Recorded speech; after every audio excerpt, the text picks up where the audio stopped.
I think the thing that drew me to South Carolina was all the experiences that we get to have.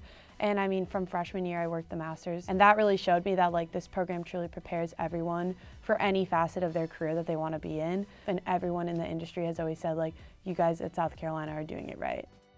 I started at PGA of America in May of 2025. My first week was the PGA Championship at Quail Hollow, and then I moved down to Frisco for 3 months, and I worked 4 additional championships on top of that as a part of the PGA digital team this summer. My main role was to serve as the digital intern, which pretty much meant curating and capturing content for different platforms. So because the PGA of America hosts the Ryder Cup and is a foundation behind it, I extended through from my summer onto the Ryder Cup digital team and was able to run the TikTok all week at Ryder Cup. And then I also did all of our earned media with celebrities, making sure that if they were on property, we were still gaining from their presence being there and making sure that them being there was going to benefit our brand and their own brand as well. Part of our branded content shoot that we did in partnership with Ralph Lauren, I got to produce it with 2 amazing influencers, Josh Brubaker and Anna Sitar, and we were able to take them from the experience on property at Bethpage Black, and then we helicoptered from Bethpage Black over to the Rockefeller Center where Ralph Lauren and the Ryder Cup had a Ryder Cup live experience for people that couldn't make it to Bethpage. It was really all about the storytelling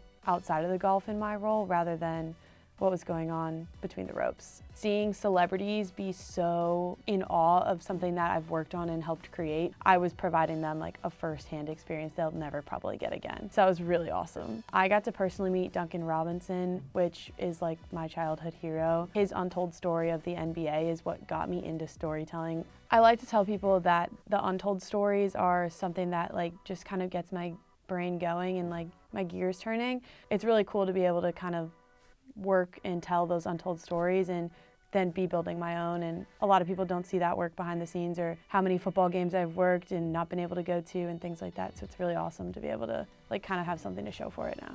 I think for being a woman in sport is another big passion of mine. So to be able to show not only the freshmen, but like little girls back at my high school where I've talked and other things like that, that like it's possible to work in these male-dominated fields. It's really awesome to be at a university that has such a passion for women in sport and such a deep understanding that like even though we may have male professors, like they are looking to their female counterparts constantly for advice and how to help guide us through that journey. And then to have the incredible female staff that we have here going forward in my career, I always say on interviews, they're like, where do you want to be in 5 years? Just being a powerful female in sport and helping others is really where I want to be.